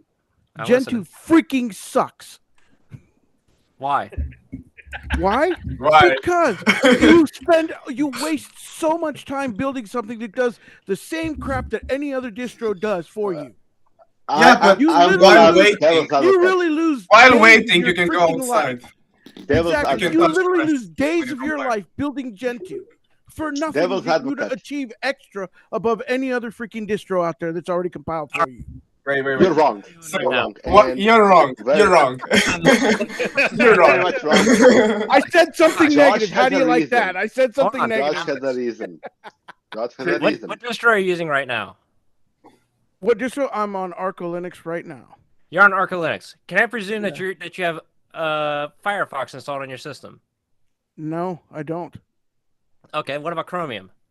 No, I don't. What about a Chromium-based browser? No. Well, yes, Vivaldi. Okay, so here's the thing about Vivaldi. Vivaldi Okay. is still using the CEF stack. Oh. Now, Arch Linux, at one point, not even 2 years ago, had an issue building the CEF stack with Widevine support. So what did Arch Linux decide to do? They're just going to eliminate Widevine from the entire system. And then just so that's why. That's why. Darth Vader says, "Take that back, Linux." All right, Darth, I take it back, just for you. The CEF stack is all. I'm not running Hannah Montana Linux either. Here's the even worse thing about it. They didn't tell anybody that until people started filing bug reports because Netflix wasn't working anymore. Well, let me tell you one thing. I maintained a Widevine package. There is a Widevine package on the AUR. There you go. On the AUR. Yeah, Great. but Doesn't matter. here's the thing. Just because you have the package installed on your system does not mean that software is compiled with support for it. Chromium has to use its own embedded version of Widevine. It cannot support an external Widevine. That is a Chromium limitation. It's a safety feature. It's the one that I have that I compile is the Vivaldi Widevine. So if you're using Vivaldi, go grab Vivaldi Widevine. It compiles using the latest Chromium Widevine. It uses the latest Widevine from Chromium, whatever you want to call it. It compiles it from that package, and it makes it work for Vivaldi. So go grab it. It's on the AUR if you're Arch. There you go. There's a solution for everything, and on Arch, it's not a very complicated solution. You know what though? For Josh, what Alex was saying is that there are some distributions that take care of all these problems for you. If you just run Manjaro KDE, okay, you don't have any of these Gen 2 related issues that you constantly crop up. I have issues with every single distro. All right, I even have issues with Gen 2. But my number one issue with most distros is package management. Okay. So I think everybody's issue, to be fair. Yeah, package management sucks on every operating system. I agree. It sucks everywhere. I am one to agree with that. I am one to agree with that because I listened to my brother Alex. I even removed the PAMAC from Zero Linux. There's no GUI package manager on Zero Linux anymore. You either learn how to use Pacman the way it was intended to be used, or you can choose whatever GUI package manager you want to install yourself. I'm not going to be holding your hands anymore, so use whatever package manager is shipped with the distro that you select. I'm up with that idea, but GUI package managers, I now see that they hold people's hands way too much. People need you can't just give them the Discover software with your KDE Plasma. You can't. No, Discover sucks. I actually don't know if Discover can actually install native packages on Arch. No, I don't think it does. It only does I think it only does just the KDE suite stuff. Yeah. Oh, is that all it does on Arch? Yeah, it just does KDE suites. Yeah, and plugins and plasmoids and themes and stuff like that. And if you enable Flatpak, it'll install Flatpaks, but that's it. That's it, yeah. Discover sucks. What about the GNOME Software Center? Hey, It's a no. Every it doesn't. You cannot search for. You cannot search for system packages on there. You can just search for you can't GUI. search for system packages on Discover. What about the Haiku OS package manager? The best GUI package manager, in my experience, I've tried them all on Arch. The GUI ones is Bahut, but it still has a few issues. But Bahut supports app images, Flatpaks, AUR, anything you throw at it, it supports. It just is very inconsistent at checking up for updates. You know what? I'm going to disagree with you. There is actually a very rock solid GUI package manager for Arch. It's just nobody wants to use it because it doesn't have the flashy screenshots and thumbnails and Octopi. I was going to say Octopi. Just install Octopi for him.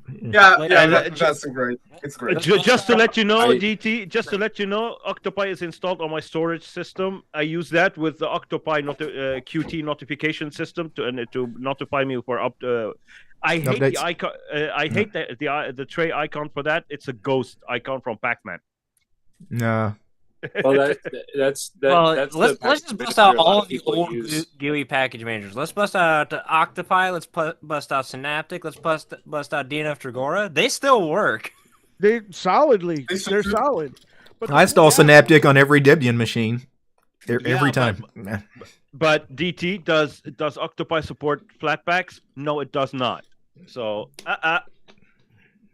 it supports Flatpaks by letting you install it. I mean, no, and the developer of Octopi mentions on the. I'm not too worried about Snaps, Flatpaks, app images for an Arch-based distro because if people want those third-party package format, like trying to get a package manager to manage everything, I'm not too worried about it. As long as it supports the main Arch repos and the AUR. You're pretty much covered. With Octopi, you have to click a button to get to the AUR. It's not right there in front of you. You have to click a button to get to the AUR. Yeah, but you should have to. Yeah, that's there for a reason, for a safety feature. Well, true. But I don't use PAMAC anymore. I just use Bahoo. Bahoo, I disabled the app images because I don't care for app images. I don't care for snaps either. But it supports Flatpaks, AUR, and the native packages. And it works. The only thing is it's very delayed on telling you that you have updates. Okay, but how do you spell it? Bahoo? Bahoo? B-A-U-H. B-A-U-H. B-A-U-H. Okay. Oh, my goodness. I don't know what's worse, the name of that program or his pronunciation of that name. Welcome to English language. The guy just changed the S with a U. It is formerly known as F Pac-Man. I can understand why the name changed. No, but it's actually pronounced Bahoo. It supports app images, Debian, Arch Linux, including AUR, Flatpak, Snap, and web apps. Yep. And it has time shift integration, so you can take your backups with an objectively terrible backup application. And, what's wrong with time shift? What's wrong with time shift? Yeah. Okay. Can we talk about the hard dependency on how you're naming ButterFS subvolumes? Well, yeah. I'm sorry, what was that? There was a dependency? Okay, so time shift hard encodes that for your ButterFS subvolumes that you have a subvolume labeled with the @ symbol and then a second subvolume labeled @ home. Yeah. There is no standard in how ButterFS subvolumes are made. So why are they making a hard dependency on that? Oh, it's because Ubuntu did it 7 years ago. Okay, so you manually partition your drive and you name them. Okay, so how many installers let you manually partition ButterFS subvolumes? Calamaris, which pretty much everybody uses. No, it has to be. You have to do it. No, DT. You have to do it via the modules. You have to do it for the users. It has to be scripted via. I got you. Volumes in the graphical installer for Calamaris. Yeah, it's called the partition.conf module in Calamaris. Yeah, you're right. It is hard coded by the developer, isn't it? Yeah, I believe Anaconda and Yast can do it. Anaconda and Yast are the only installing installers that actually let you declare and name your own subvolumes. Yeah. So say if you just blitz through a Fedora installation off their desktop profile, you don't and you see that TimeShift supports ButterFS, Fedora is using ButterFS by default. TimeShift natively does not work on Fedora as a result, because Fedora's root subvolume is named root.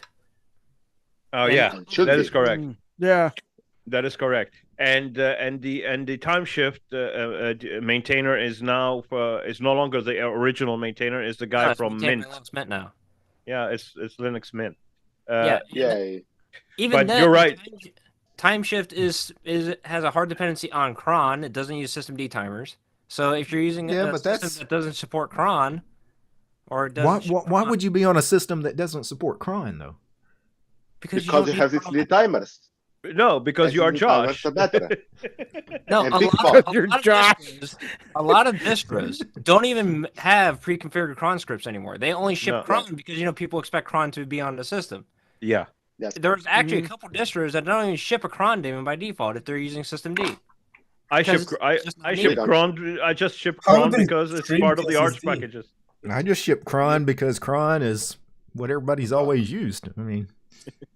But no, what Josh is saying is correct, because you have TimeShift and you got Snapper, and Snapper relies on something subvolumes that are completely different than TimeShift.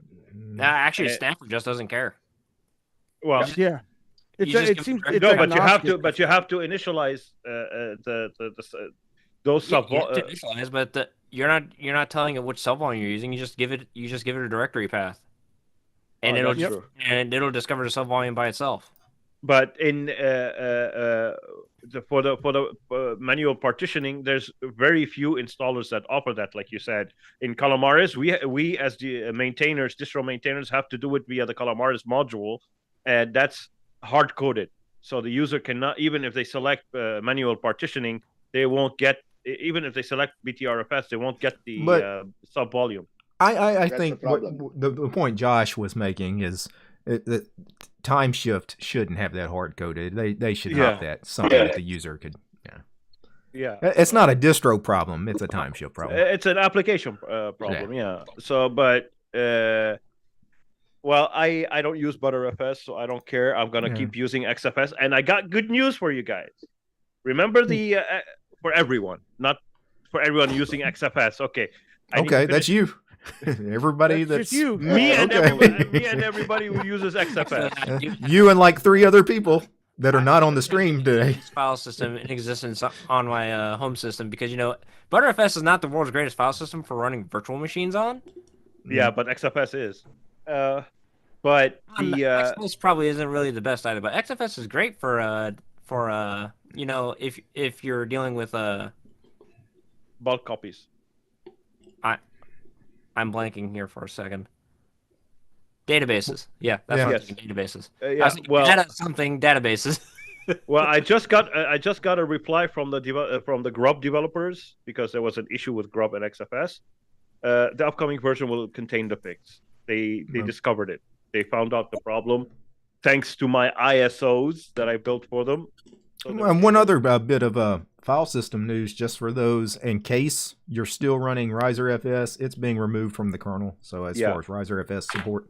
So, guys, so I've had this issue with ext4. So I use BTRFS for my root, and for home I use ext4. And I lost like 700 lines of code because my computer shut down while I had the file open. So the guys know if I should switch to ButterFS, because I think journaling did a funny here. Well, one thing with 700 lines of code, you didn't write that in like 5 minutes. Like that, you took a long time probably to get that. You need to have your IDE doing an autosave at least every 10 minutes. Or every time you stop typing. But standard. I use Vim, so it should have created a swap file, but it should. Yeah, I know Emacs will. Emacs will recover from a crash. So, but I think journaling was the issue here, because it didn't write the changes to disk, and I just ended up with empty files, an empty binary, and my empty source code file. Vim won't make a swap file, depending on what plugins you're using. Because I know by default it will create a swap file. Yeah, it'll depend on your configuration file too. That will actually disable that. Yes, a lot of people will, because they don't want those backups all over their file system. So I'm thinking, for this to not happen again with any problem, not just Vim, should I switch to ButterFS from ext4, because there is a conversion tool? I don't know if ButterFS would have saved you from that incident. If the file was actually saved at some point, then yeah, Btrfs would probably actually help him from there. Simply because Btrfs will always ensure that the file is written. But the question is, was actually saved. Yeah, that's the question. That's what I'm assuming, is it wasn't saved, and at that point, the file system really is not going to matter. Yeah. That's why. Ultimately, these kinds of things just happen. Like, there's some things you're just not going to recover from. 3 times to me by now with code. Oh, really? Well, that's a lot. Yeah, wow. I would say you guys know that you guys know the situation we have here, no power and everything. So the power keeps going, and I'm working on something, or I'm downloading something, or I'm working on something. I reboot the computer. I pick up where I left off because I use Kate for writing my bash scripts. It picks up where it left off because there's a temporary file it creates, and when I open the temporary file that file after a sudden shutdown, it will pop up a message. Previous session was not was closed. Yeah, what? That's that swap file we were talking about earlier. Yeah, I don't use swap file. Yeah. Well, not as in memory. Not that kind of swap file, mate. Not that kind of swap file. The kind of file that is holding. Yeah. I get it. It's basically just a backup for that gets the thing with the tilde in the name. Yeah, that's why I don't worry too much. The only time I would worry is if a hard drive gets hardware malfunction. Then, if you're using XFS, good luck. Well, I'll remember that if I ever install XFS. I'm quite happy with Btrfs. Extend 4 for life. Extend 4 for life. Yeah, XFS for life. And why are you guys using Timeshift instead of Deja Dupe? Because that's what Ubuntu Deja Dupe is what I include on 0G. File system snapshots are superior to hard-coded backups when we're dealing with a root file system. Superior in what way? It's faster backup and faster restoration. Yeah, real it's fast. also more reliable too, because on Btrfs I can literally take my whole system, roll it back to what it was about 5 minutes ago, and it can just resume automatically without even needing to reboot the whole file system. If I was to use something like Deja Dupe, if I restore from a backup on Deja Dupe, I will have to reboot the system. And it's entirely possible that /dev might get entirely screwed up if there was a hardware change at the time. So, like, say you're using the USB hub, that can cause issues with that. But at the same time, Deja Dupe is not really intended for like a root file system. It's more intended for your home directory. Yes, you guys should try. Well, that's what really matters. Is when people talk about backups, they're really talking about their personal documents. Yeah, it's the home directory, right? I don't There's infinite options you can have for that, but my favorite way of backing up is just copy pasting. True.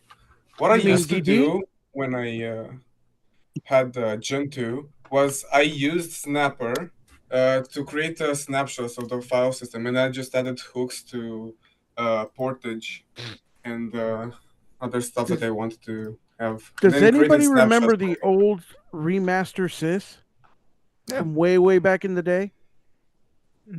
Yep. I remember remaster system. That was fantastic. Well, I don't know. I never heard of it. Yeah, you could like completely image your entire operating system just the way you had it set up, completely right to a hard drive or to a CD or whatever, and it was pretty quick. It's like Norton Ghost, Ghost. Yeah, I remember. The project died and went away, and nobody's ever picked it up. I mean, it died. It died a long time ago. Yeah, a long time ago. Because I found an active repo for it. What? Last commit back in July. Really, yeah, it was fantastic. And wasn't Remaster Sys? Wasn't it designed specifically for Debian? I can't remember. Yeah, it was. It was designed specifically for Debian. Yeah. Yeah. That's here. That's designed specifically for Debian. What we have one up and coming for Arch, but it stalled or something. I don't know. Can't you just Clonezilla for Arch? Yeah, that's what I started doing. Yeah, it was Clonezilla. Yeah, Clonezilla Clonezilla is anything. Yeah, Clonezilla is agnostic. So yeah, it's completely agnostic. Color me weird. I have the Gen 2 admin CD. Color you weird.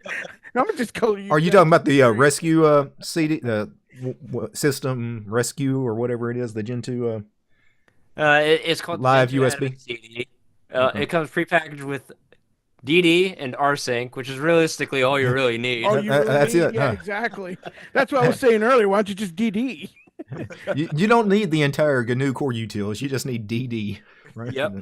Yeah. And man, so you can man DD. I haven't read the DD main page in a very long time now. I think. I don't think I've ever read it. Now that I mention that, DD scares me. I've blown away partitions before that I didn't mean to. Oh yeah, haven't we all? I think we all have. And to be honest, RMRF has gotten to the point it scares me because I've had a couple of situations, and not too long ago, where I blew away my entire home directory. Oh yeah, I did that about 8 months ago. Alias RM-RF to RM-RF. Well, there is a reason why DD is called Disk Destroyer. Yeah. When I always add verbose to RM, the verbose flag to just control C. I use sudo RMRF, but I star inside folders because when I'm building an ISO, there's the build environment that it leaves behind. So I do sudo RMRF inside that folder. If I do it outside, my home directory would be gone. But that's a pretty safe command if you're specifically doing the / period or whatever for the things inside a specific directory. It's when you're typing a path. It's the same directory and you're working and you're trying to RM other directories. No, the problem with sudo RMRF is when you're typing the path and you accidentally put a space behind the first slash and you didn't realize it. Like you're doing /home /DT, but you did /space home D. Well, you just wiped out the root file system. I don't have that problem. But it just says well, you cannot wipe it because it will say to put no preserve root. Well, on sane distros, on sane distros it will. Does LFS protect you from wiping out the home or the root directory? No, it doesn't. I didn't think it did. You just tested it. Yep. I didn't think so. My problem, though, getting rid of my home directory was just me being stupid. I didn't think I was in the home directory when I ran the RMRF command, and when I did it, I knew I did something bad. So I opened my file manager immediately. I closed the terminal, opened my GUI file manager, and went to what I thought was my home directory, and it was just an empty directory. Like /home /DT was still there, but everything that was supposed to be in there, was gone. At least the .dot files are there. And you ever had that sick feeling in your stomach where you thought you were going to throw up, but thankfully you didn't? I had that feeling. Yeah. I had once, and ever since then, I've had an hourly rsync job that rsyncs my home directory to my server. I once selected the wrong disk in CF disk while I was partitioning. Oh, and I did that. And I wrote a new partition table, but thankfully by removing the all the other partitions that I wrote on that disk, and I rewrote it, the one that was original. It had a different UUID, but the data was still there. So as long as you didn't format, yeah, exactly. As long as you didn't format, you're probably good. As long as you don't make it. It's good. That's why I have identical clones of my install, on on 2 SSDs because I have so many SSDs. I always find my files at some point because everything I use after that is temporary. The worst story I ever heard of somebody deleting their home directory was an honest mistake. A guy created a directory in his home directory with the tilde sign. He named it the tilde character. Oh yeah, that happened. Oh my god. And then he realized that's a bad idea because the bash shell expands tilde to your home directory. There was a conflict. So he's like, I just made this directory. Let me remove the directory. So he did a rmrf tilde. Oh, bad idea. That happened to me. That happened to me. But instead, it was. Well, he did get rid of the tilde directory. It was a file with an asterisk for me. Oh my goodness! You just brought back a memory I didn't want to have. Don't use the sudo rmrf unless you know what you're doing. Oh, it's not sudo because it's in his home directory. He was free to delete his entire home directory. You don't need sudo to. Yeah, thankfully. This is this. Yeah. There is a thing that a genius idea that I had. So I bought an external SSD over like USB 3.2, right? Mm-hmm. And I've put Artix on it. So now, I moved all my data to it. So now I have the same installation with all my programs, all my documents, all my files, and at literally any computer, as long as it has UEFI support. Yeah, I think this is a great thing. My home directory is a OCI image. Well, yeah, and the chat, lifeless web user, he should have just named the directory tilde actually spelled out instead of the character. Yeah. Yeah, don't use special characters like tilde or periods and things that have aliases in the shell.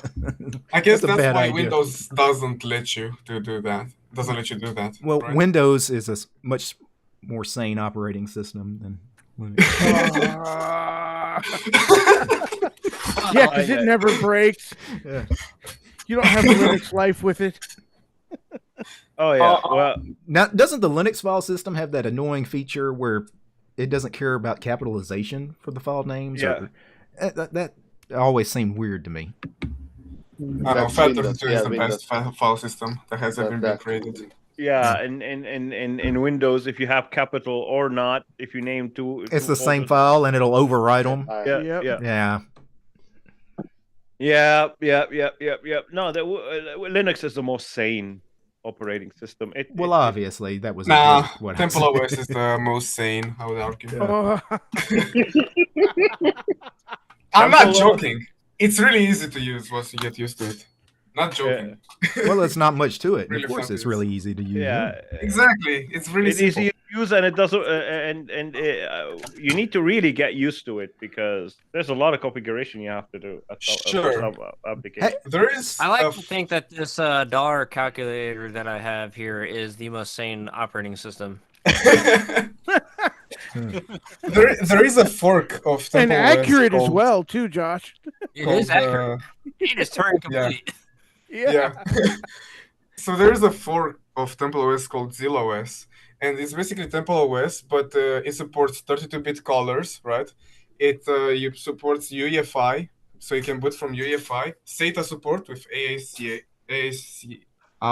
Yep. It also supports networking. A bunch of it also supports networking. Yep. It's great. I was going to ask you something, Steve. Have you looked at the Crystal Linux Jade installer yet? Yes. You did? Because I actually came across another distribution that used their installer? And it wasn't. I forget what distribution. There was one. I don't know. I saw it too. Somebody mentioned it to me. I forget the name. But here's the thing with Jade installer.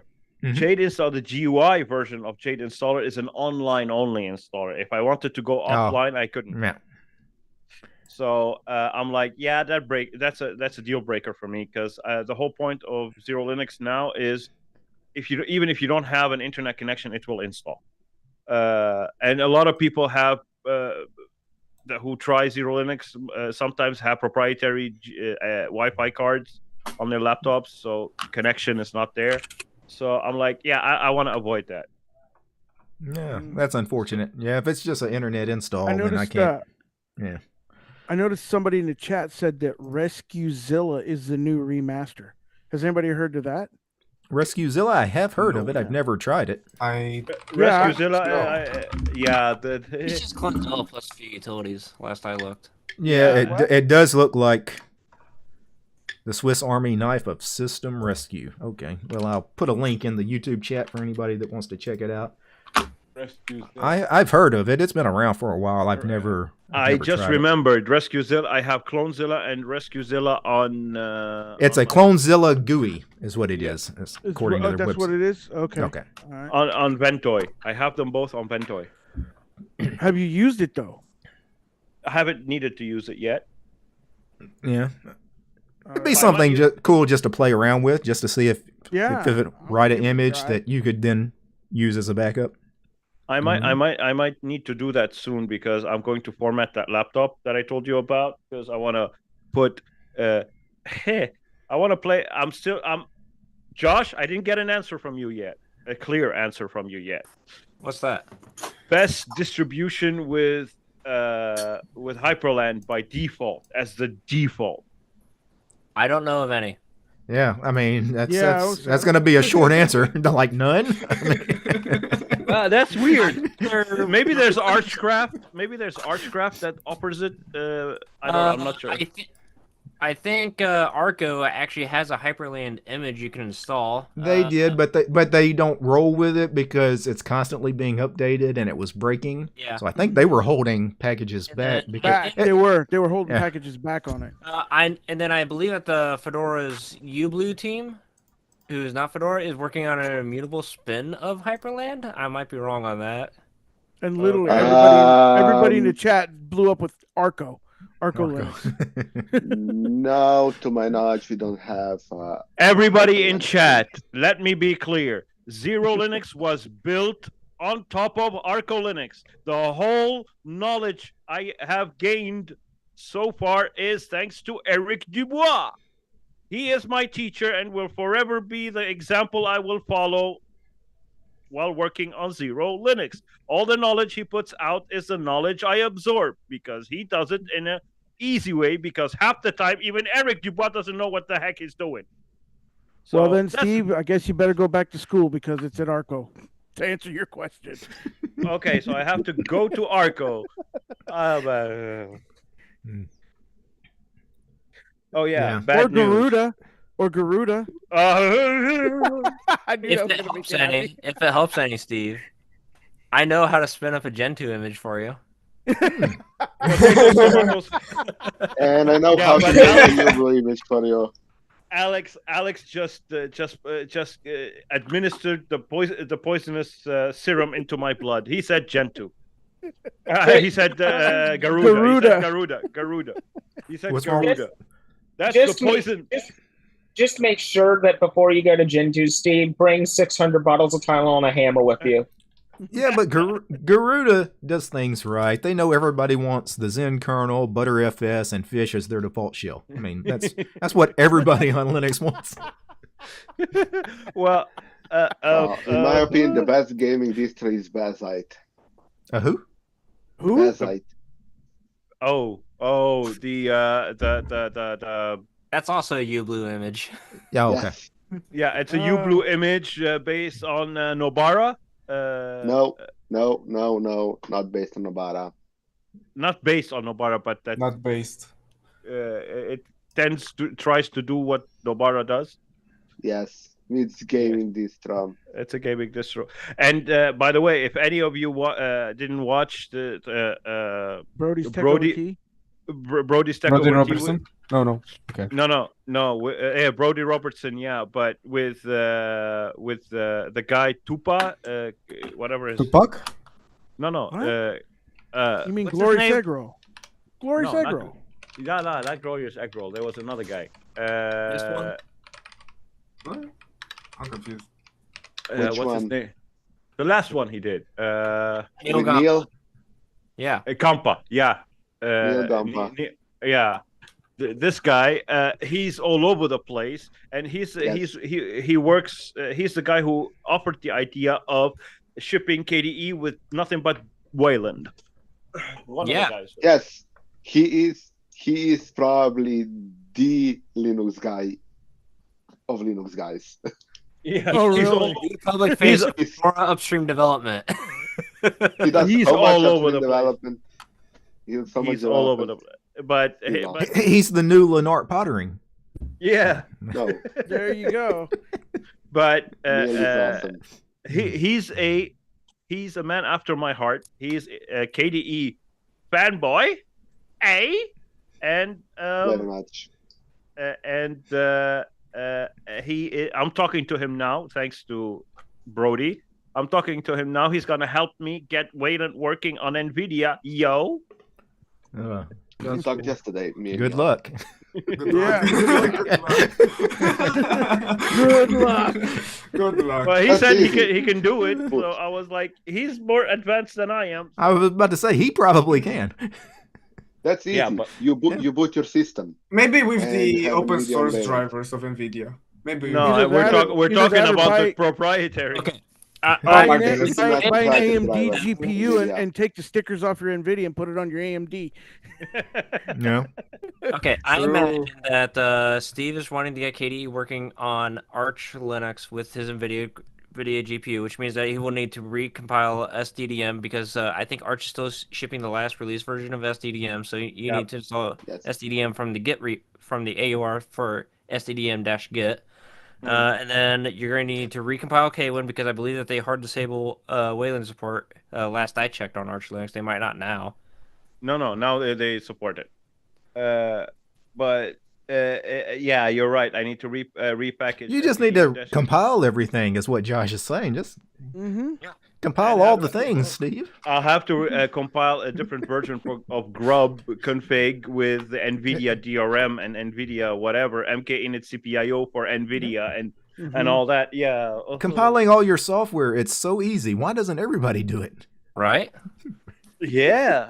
Yeah. I've By been the way- thinking of by compiling the the way- whole Fedora world. No, I must For myself. admit one thing. The reason I build packages from the AUR and host them on my repositories is because I love doing that. I love Wow. doing that. I love doing that. I building thought you were packages. going to say you were doing it as a favor to your users so they don't have to compile things. No, it's mainly because I like doing it. What No. the user? Okay, Screw the users. Please verify the PKG build. By extension, the users are gonna benefit. He said, F the users. Yeah. Do you check the package builds? Who cares about the users? Yeah, who cares? They can build from the AUR themselves. I built them for me. like recently, there's a VPN that Arch dropped. There's a VPN package that Arch dropped from their repositories, and the Floss VPN, whatever it's called, they dropped it from because the maintainer stopped maintaining it or whatever. So now everybody coming to me on my server telling me I'm running an update, but it's telling me there's a conflict. Well, they have to uninstall that package. So, dude, what the hell? I'm like, stop. Set up the Arch. conflict and so that when you do reinstall it, just you have to press yes and it will install the new Yeah, well, package. it's a package I don't maintain. It's a package coming from the Arch repository. So the only way to fix that is uninstall that package because it's no longer being maintained and everything will work just fine. But what the fuck, Arch? So what the bleep? You didn't mean that. Again, I Dang. mean, He's trying to get me demonetized again. Every video I get demonetized, it's always Steve that does it. Yeah, exactly. I mean- had that happen with one myself. I had that happen with one myself. Well, I say the F-bomb on mine and I don't get demonetized. because you don't get monetized. Well, that's kind of. Well, I don't make money on Google. I made $70 on YouTube. I made $70 in a year on YouTube. It took me a year to make $70. I've got $10 so far. Google made a lot more off of you than $70. What's yeah. sad about that? That's Let's really go ahead and get a last word from everybody so we can get out of here because I'm going to skip the first quarter of the Saints game, but I would like to get back to it in the second quarter. It looks like they're leading the Green Bay Packers right now 7-0, and that's exciting times. So I want to make sure that I watch them go to 3-0 on their way to a Super Bowl this year. Oh, is that Derek rugby? Carr's gonna fail you, bro. just like. Oh, I know. I couldn't even say that with a straight face. I know that the train's about to come completely off the track here very soon. Yeah. Carr does that everywhere. Everywhere he does that every year. He starts off fantastic. I'm a huge fantasy football guy, so I go on numbers, man. And I'm gonna tell you right now, he does that every year. Starts off great, man, and then right around week 5, man, he hits the wall. So basically, you're talking about rugby. Essentially. Yeah. Okay. Essentially. Let's get a last word from Slendy, if you're mic'd up. Sure. Give us a last word. Does it work? Okay. Don't be scared of scarecrows. They won't harm you. That is true. Wise words. Appreciate you hanging out with us. And Josh, you've got something for us? I'm a Vikings fan. Oh, You guys got one of the best receivers in the entire freaking league. And he's being wasted. Absolutely. You should just feel bad for him and make sure y'all trade him to a decent team somewhere where he can go win some rings. Like the Lions, even though I'm a Patriots fan. Well, if it helps any, I used to be a Browns fan.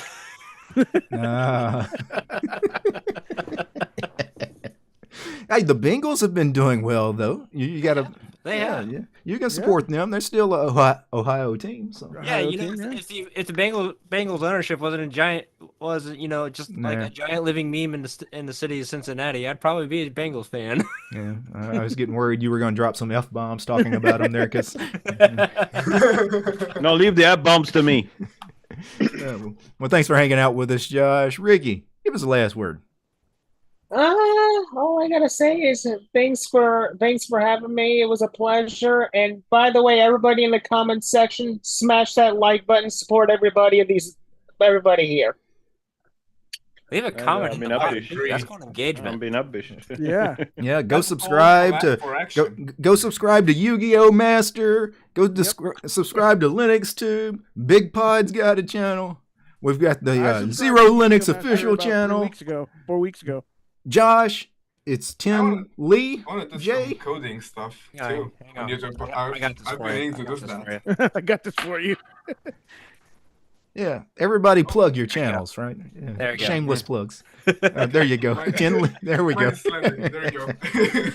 All right. Thanks for hanging out with us, Ricky. Alex, give us a shameless plug. Shameless plug. At the Linux Tube everywhere, even X. Yeah, even X.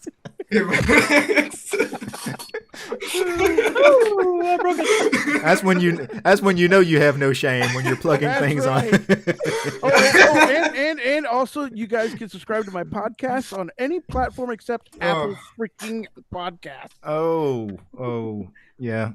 They make it so hard. They do. I don't know why. They do. Everything about the whole Apple iTunes crap and the podcasting, and they want this walled garden where they control all the podcasts. Yeah. Well, I have the reverse problem. I can't delete my podcast off of there. No, once you put something out on the internet anyway, even if you could get it off of internet, it'll always be Yeah, whatever. Right. Anyway. Thanks for hanging out with us, Alex. Thank you, brother. Big Pod. He's got his mic ready. Sing us something.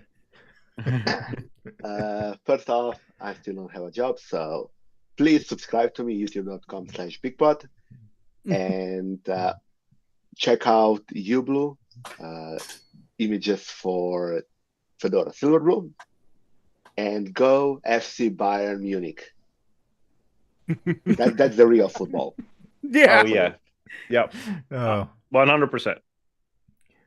Well, thank you, Big Pod. Steve, give us a shameless plug. Shameless plug. I'm only on Fastodon. That's where I am. Or if you want Discord, but Discord is for Zero Linux. But if you want to talk to me personally, it's Fastodon. And sorry, I forgot that I changed that. It's now on, what's it called? Mastodon.social @TechZero. This is my private. Not my private parts. That's my private handle. Demonetized again. At least he's not on camera. I'm not on camera because I'm talking to you guys all on the nude.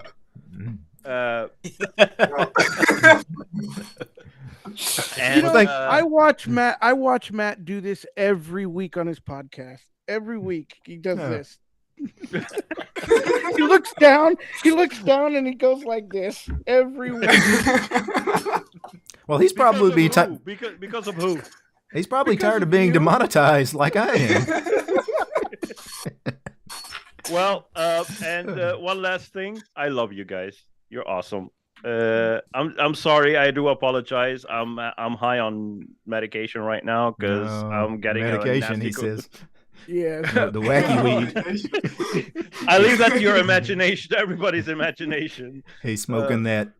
Metamucil. Okay. He's smoking Metamucil. It's Metamucil. All right, Steve. Thanks for hanging out. Christian, you want to give us a last word? I don't know if he's mic'd up or not. Christian, if he's not there, we'll move on to George, and we'll come back to Christian. Christian, you got it. Nope. I don't know. Maybe not. Okay. Well, let's get a last word from George. All right. Thanks again for hosting, and everybody follow everybody else. Support one another. Everybody follow everybody. Ooh. Make sure you send the biggest love to Mr. DT, who has the patience to have crazy people on his monthly Patreon cast. That's because people literally pay him to be here. Yeah. Oh, shut the bleep up. And on that note, Josh, I do need to thank the patrons that couldn't be here, so I'm going to show some names on the screen. Good. And then after that, what I want to do is on our way out, I would like everybody to say the word "ba'u" in whatever way they want to pronounce it. Ba'u. Ba'u.